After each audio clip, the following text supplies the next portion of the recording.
What's up, gamers? Welcome to Tears of the Kingdom. I'm going to be showing you a bunch of amazing early game tips that'll make your playthrough almost flawless so that you can unlock a lot of things and know about a lot of the mechanics at the start of the game. Let's get started. As soon as you complete Tutorial Island, head over to the Lookout Landing as soon as possible and talk to Purah. She'll send you over to the castle to talk to someone. They will send you back to her, and at that point, Skyview Towers will be visible, which will be what reveals the map, and she will hand you the paraglider, allowing you to explore more locations in the game. Trust me, the paraglider will make everything easier, so get that before exploring.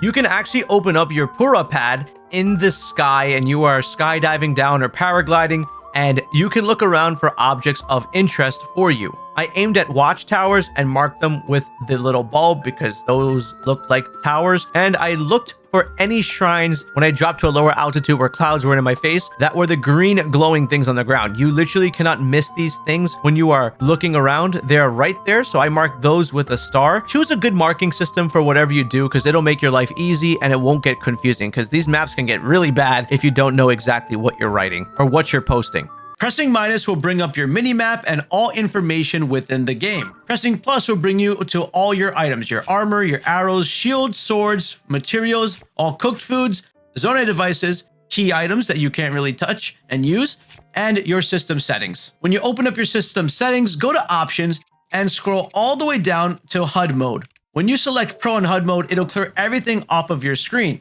So you can do this if you want to play the game in a more challenging way and figure out everything, or if you just want to turn on this mode to get rid of the HUD so you can take some really nice screenshots to share with everyone online, or just to document the cool items you found in the beginning of the game by watching a Philly Beats You video. When you get to a shrine that's new, make sure to go ahead and just touch it once, because when you just bump into it, you can't really teleport to it at all, but once you tap it, you'll be able to officially teleport to that shrine. When you complete a shrine, it'll be in blue on the map, and when you touch a shrine and activate it as a teleport point but don't complete it, it'll have an orange and blue color. Until you complete a shrine, they will always have the green swirly thing on top. Every light route in the depths has a corresponding shrine in Hyrule right above it. And the cool part is, if you look above and below, the names are actually reversed on the shrines. So if you're looking to find some shrines above, you can find a light route below and mark them above. And if you're looking for some light routes below, you can find a shrine you found above and mark it there so you can find it down below. It's pretty cool. There are a total of 15 Skyview Towers in the game. Luckily, you already unlocked one right in Lookout Landing, so that leaves just 14 on your map that you have to do. Unlocking all of these will reveal the entire overworld map and the Sky Islands above. When you open up your map, you have pins in the game. Now, these pins act very differently depending on when you place them. If I place one here on the Sky Island, I can go down and I also see the pin down below on the surface level, also down in the depths of Hyrule. But you notice that the pin is going to be fully square with a glowing top only at the location you placed it. If I go ahead and I place another pin over here on the mainland and I go up, only the pink pin is going to be glowing because that one was pinned on top, while the blue one is only going to be glowing because they placed it on the surface.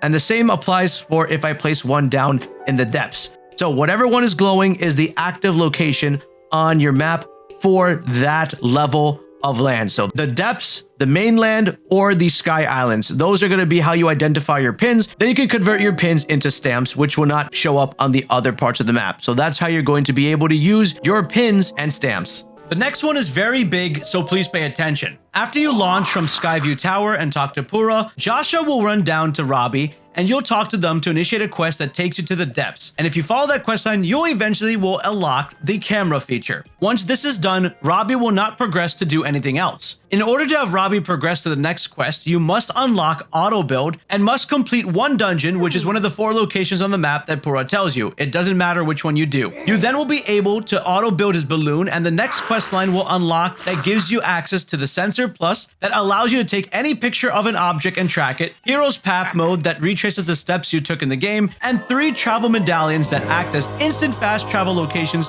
that you can place anywhere. When you complete your first dungeon, the horn statue should be unlocked in the shelter in Lookout Landing. You'll see this by a lady standing, staring at a hole down there saying, I think I hear something. It'll take a heart piece of stamina from you and give you 100 rupees for it. But if you want it back, you have to pay 120 rupees. But you can decide if you want to change all your hearts into stamina or all your stamina into hearts or just balance it out. You can unlock auto build by going to the abandoned central mine located in the Great Plateau. Here's a bonus tip. You should hit that subscribe button so that Link can beat all these enemies and get to Ganondorf. Also, we'll make more amazing videos like this as you subscribe. So please hit that button. We're gonna go ahead and just cut the grass. And then we should get a secret reveal. A restless cricket. Now we're gonna be collecting about 9 of these restless crickets here. So we're gonna need 3 to make an elixir of something. So we're gonna collect 9. So I'm just gonna go ahead, chop up the grass. Okay. That's 9 crickets. Now, next thing we're going to need are some bokoblin horns. We're going to go ahead and we just need 3 bokoblin horns. So let's run over to this camp real fast. That is not a great place to shield surf. There's another bokoblin horn. And there is another one. Okay, bokoblin horns all done. Okay, now we're going to head back to Lookout Landing. Once you are back in Lookout Landing, make sure to quickly head down here to this underground shelter over here. And if you haven't opened this up, just talk to this guy and it shall open up for you. Now, once you head down here, you're going to find the cooking pot, which is right over here with the guy sitting down by the cooking pot. That's exactly where it is. Open up your plus, and then what we're going to be doing is we're going to be grabbing ourselves 1 of these and 3 crickets. 1, 2, 3. And then you're going to cook it. Press X to skip so we can go a little bit faster. If you are ever feeling stuck somewhere and can't figure out what to do, use Ascend. Start making it a habit to use Ascend to get out of any cave. Use Ascend in combat. Just use it everywhere. So something that every player should be aware of is combining both Ultra Hand and Recall together to make something really cool in a combination. If I was to, example, pick this up with my Ultra Hand, and drag it all the way over here and then drop it. Well, then if I was to hop on this and hit recall, check this out. This will just pick up and bring me back to the spot. Now you can even do this in the opposite kind of way. When you're walking away from something, you're pushing a button. Just combine that concept. Think about that, how to use those 2 together, and that'll make you figure out new ways of even completing shrines. I don't want to spoil any of those methods so you can figure those out on your own, but I just wanted to put that in your brain. When you invade enemy bokoblin camps and you see any cages nearby, you can actually put the boss bokoblin inside of a cage. And on top of that, you can throw an electric item on it so that it can be electrocuted. A really easy, powerful weapon to get early game that you can find is basically the bokoblin skeleton arms that you can find at night. Kill 2 of them and then fuse them both together to get a plus 40 attack weapon. Now, these things last for a little bit of time. They do break and don't last forever, but they are easy to make, especially because these bokoblins keep coming out at night. So you can stack up with them and fight some enemies at night, or you could just clear up enemy camps easy in the early game with this bokoblin arm. Amiibos give some pretty awesome items in the game. What you want to do is hit the plus button and go to options from your system menu. Make sure that amiibos are enabled. They start off the game by having them disabled, so you're going to want to click on it and turn it on. Once you're at a point in the game where it allows you to scan amiibos, you should get this icon right over here. By facing there, you're going to look at the floor, place your amiibo on your control, and go ahead and scan it. Now, the interesting part is when you try to scan the same amiibo again, it's going to tell you that you can't use the amiibo again today. So what you want to do if you want to farm your amiibos nonstop over and over to get items, what you want to do is save your game, then completely close out your game. Go to System Settings, down to System, Date and Time, and go to the next date. After you do that, open up your game, and you should be able to scan the exact same amiibos again. And just like that, you could scan your amiibo again. If you don't have every amiibo, don't worry. The special gear from them also exists in secret quests and spots in the game. The only big bonus that amiibo users get are paragliders. This red stuff that you see by all the chasms or by the castle or when you go to the underground is known as Gloom. When you step on Gloom, it can eat away your extra bonus hearts, and the longer you stay on here, you can see it going through all your hearts. So please be very careful when you are walking on this. If you walk fast enough off of it, you won't lose a heart when you initially step on it. But you have to be really quick before the heart goes. But if you're on it for too long, you can see the hearts just go away. Now, when you're in the overworld, they do recover and the gloom effect goes away. But if you are in the depths, these do not recover until you get to a light route. So you can see at the top left of my screen, they are still damaged when you drop down here. So not looking good. In order to fix gloom, you're going to use a Sundelion recipe. Pretty much the simple one is going to be 1 Sundelion plus a meat. That's going to give you 2 hearts recovered and 3 gloom hearts fixed. And then if you look at my hearts and I do eat this food, you'll see that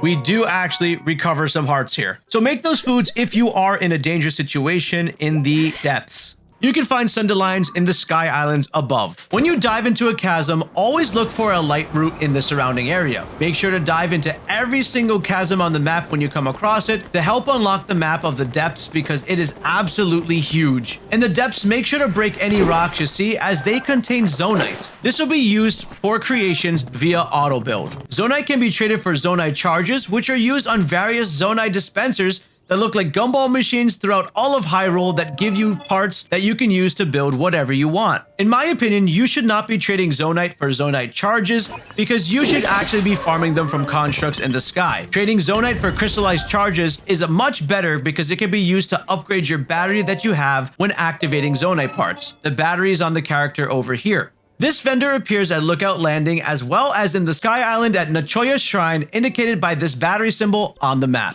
When you're down in the depths, make sure to also collect any of these blue flames that you see. Very important because you'll be using these blue flames to purchase some OP armor later on that can give you gloom resistance and even some previous amiibo items that you scanned in the game. Collecting Poes, you can start the quest for it by talking to this rock actually at Lookout Landing. The rock will talk to you and say, I am the one who returns Poes to the afterlife where they belong. Then give it a Poe. Then he'll give you a dark clump. And then you'll be able to purchase things from its own shop with your Poes. The more of these you find in the underground statue, the more things that unlock on its menu. He mentions his brethren who are underground, and the more of them you find, the more options that open up in that shop. When you're in the depths, make sure to find these flowers and collect them. Muddle buds are very good on bows and arrows. When you approach a group of enemies, take out your arrow, aim at them, and select the muddle bud. This is going to confuse them, but aim for the strongest monster in the group first. And then they'll all just start fighting each other and watch it go into chaos. So this is a white one, which is very strong, and he's just going to go for all the other ones, clearing out all the other enemies for you. Dang, he landed a crit on him. He mad though.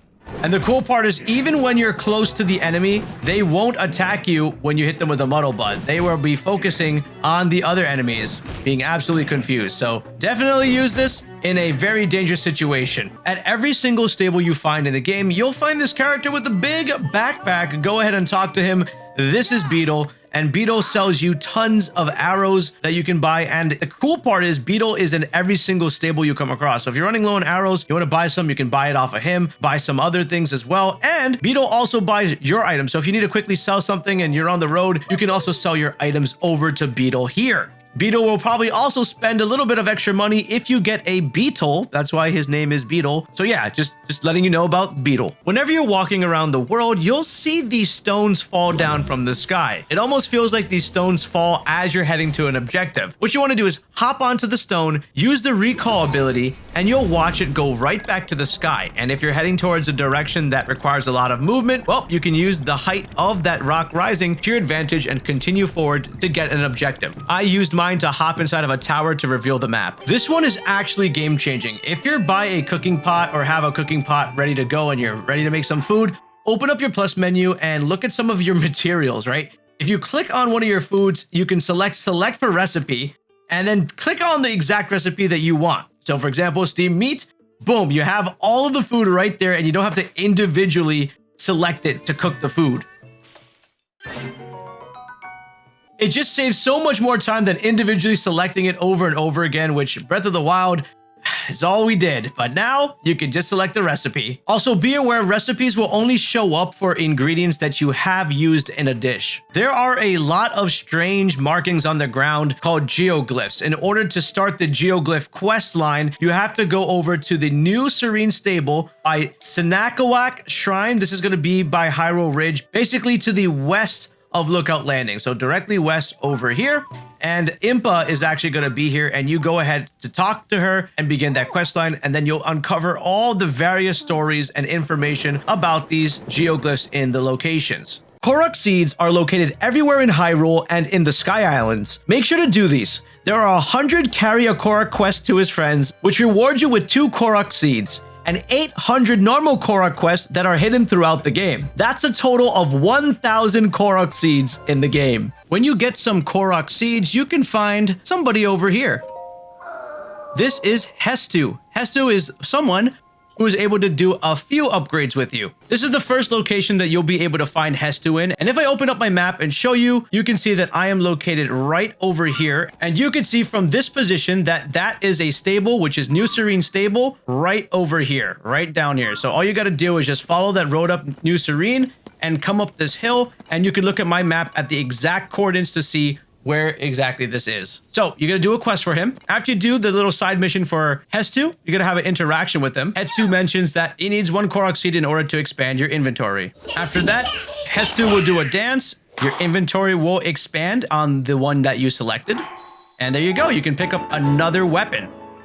So after 2 expansions of whatever you choose, Hestu will then head east. After this, you're going to want to teleport all the way back to Lookout Landing. As soon as you arrive in Lookout Landing, you can head straight and you'll find Hestu right over here. You can increase your inventory here again. And after a couple more expansions, Hestu will then leave this area and probably head to the Korok Forest, but that's going to be a whole nother video. Whenever you come across wooden barrels or crates, make sure to break them for arrows. You're going to be using a ton of arrows in this game, so please do that to make your life a lot easier.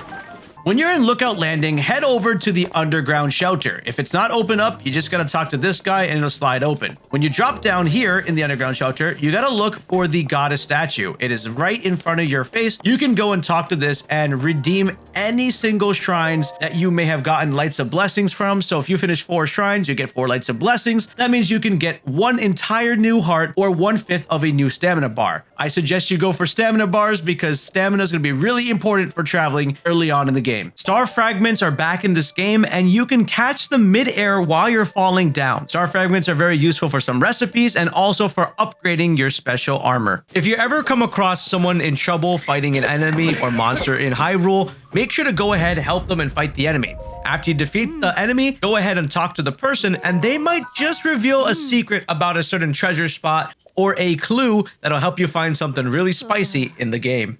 Enjoying these tips? Just hit that like button real quick. That's how you tip me, with likes. Thanks. In the rain, because it's really loud, you can sneak up on enemies and perform a sneak strike on them.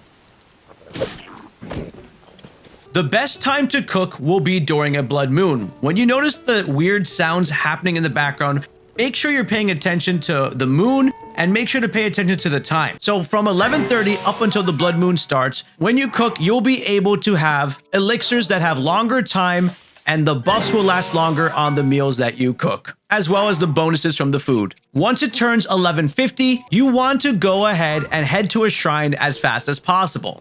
Once you're at a shrine, just walk in and then walk out until the blood moon is gone. And when you go back outside, it'll be after 12, the blood moon completely skipped, and it'll come back the next night. And you can rinse and repeat and cook again and do this over and over again until you want to trigger the blood moon. Right before a blood moon, if you kill a bunch of enemies and then the blood moon triggers, all the enemies will spawn back. As you can see, I took out a white boss bokoblin, and then all of a sudden, after the blood moon, the white boss bokoblin was there again and all his minions. Weapons also respawn in the game when this happens. If you are ever exploring your world and you come across a cherry blossom tree, make sure to always go to it. And when you are in front of that tree, you want to walk up to the front of it where you're going to find a little altar that you can offer something up to. What you're going to want to do is open up your inventory, select an apple, hold that apple. It doesn't matter if it's a golden apple or a regular apple. Place it down on that, and as soon as you place it, a cutscene will trigger. Once this appears on your map and the cutscene happens, you're going to see all these glowing spots be revealed from these secret locations. And what these glowing spots indicate is these are where caves are located on the map. You'll be shocked to find out how many caves are just hidden away in just places you would have never expected. So make sure to do this everywhere you go. Whenever you see a bloopy, make sure to follow the direction it's going in because it's going to lead you to a cave. When you find a cave, it'll show up on your minimap with a little symbol of a cave. When you go inside of the cave and find the glowing frog and shoot it or kill it, however you want to do, it'll drop a gem. And when you get that gem and go back to your map, it'll show that the cave is completed. So make sure to be looking to not confuse finished caves with unfinished caves by finishing up the frogs. By the way, you want to collect all of these gems in every single cave you can find because these will be redeemed for some special clothing items later on in the game from a special merchant. If you find yourself in a position where you can't break any rocks properly with the weapons you have, just look for a rock on a cave floor that you can fuse your weapons with. Once you fuse your weapons with this rock, you should be able to easily break the items. You can also use spiked iron balls attached to a weapon to break rocks, or you can even use cobble crushers as well to break rocks. Whenever you go into a cave and you find these ore deposits, make sure you break them so that you can get rare items like rubies, sapphires, diamonds, topaz, opals, and the other common drops. You can also have a better chance if they are gold and sparkly to get the way better items from this. You can use these as elemental arrows, or you can just sell them for a lot of money. Whenever you're walking around the world of Hyrule or go into caves and you see this monster hanging from a ceiling or on the side of a wall, make sure to take it out because that monster will always drop a chest. And there could be some goodies in that chest. Look at that. I got a nice night shield in this one. One of the most powerful arrow attachments in the game are Gibdo bones. In order to farm these, you have to head over to the desert. Now, please do not finish the desert storyline at all, or the desert temple, or the lightning temple that is in the desert, because that'll end all the Gibdos that are roaming around in the overworld. If you do decide to start the lightning quest, there's going to be a lot of story instances where Gibdos are going to be unlimited. You'll be getting unlimited arrows and unlimited bows to fight a bunch of them. So you can use this opportunity to farm them. And I really suggest farm the heck out of it since it has an attack power of 40. A cool trick to create a bunch of elemental arrows, basically interchanging them, is to first farm a bunch of blue chews in the Hyrule field area. Blue chews are almost like the base element that you're going to be using to transform into other ones. And they're the most common ones we'll find in the beginning of the game. Collect a lot of them. When you need specific elements of different types, you'll find fire chews in the volcano area, you'll find electric chews in the desert area, and you'll find the ice chews in the snow areas. Now, the cool thing about chews is that when you throw down all the blue chews here, you can throw electric at it, and they will all turn into electric ones. You can pick them up, attach them to your arrows, and now you have even more electric arrows. The same works when you throw down ice, and you throw down fire onto those chews as well. You could also interchange between ice chews and electric chews and other chews, so you can switch to one entire element until you don't need any more if you use this method. If you ever find yourself out in the wild and you need to do something in order to speed up the time of day or change it or just rest in general because you just want it to be nighttime and maybe you want to farm something at night, go ahead and just chop a tree. And then what you're going to do is you're going to take a piece of wood, you're going to take a piece of flint that you can get from a cave or those rocks, throw that on the ground, and then you're going to strike it with something metallic. That's then going to start a fireplace. And then you can go to the fireplace, sit down by it, and wait until whatever time you want. And that's how you use a fireplace. While you're also exploring the game, make sure to not ignore wells. You can actually go down these wells and find some secrets that are possibly there. Always jump down wells when you see them. When you visit any stable in Hyrule, you'll be able to get a point just for visiting them for the first time. You can also get points for sleeping at the stables and registering horses. As you get more points, you can read a book that is located on the side of the stable that's called the Pony Points Ledger, and you can receive your rewards. These rewards will help you customize your horse with various things like saddles and wagons and other things. You should probably do it because this also is something you might need for your Great Fairy quest. The Great Fairies in this game refuse to come out unless they hear music. In order to get the quest line started for them, you must start the Lucky Clover Gazette quest by Rito Village. and then proceed over to Woodland Stable, where you will find musicians. That's when you'll start to unlock the fairies, who will be very, very useful for upgrading your armor. If you ever come across fairies like this, make sure that you sneak up on them and grab them. They're very, very, very useful. Take your time, there's no rush. Let them come down to you, and then when they're close enough, there you go. Then you grab them. That way, if for some reason you ever fall or take damage, you can get your hearts back. So watch what happens when I get hit. Here we go. Whack. Boom. And then the fairy is going to bring me back to life. That's why you should get the fairy. Okay, I'm out of here.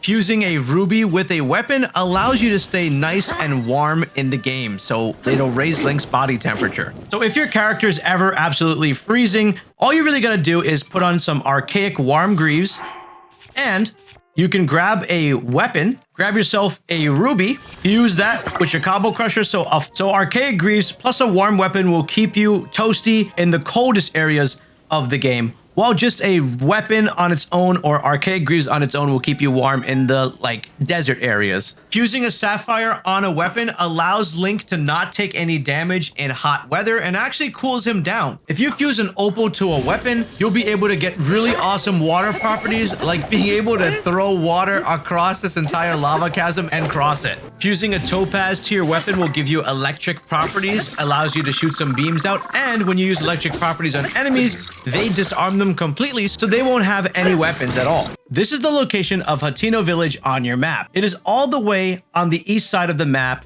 underneath Mount Lanayru. And the reason why, as an early game player, you probably want to come over here is because there is a dye shop here. And in that dye shop, there are tons and tons of dyes that you can put on your outfits, as well as being able to change your paragliders that you get in the game. That way your Link doesn't have to look like anyone else's Link and can be completely different. So go ahead and go on customizing. Another big tip is that you should probably click on this video over here, because you're probably going to learn something just like you did from this video.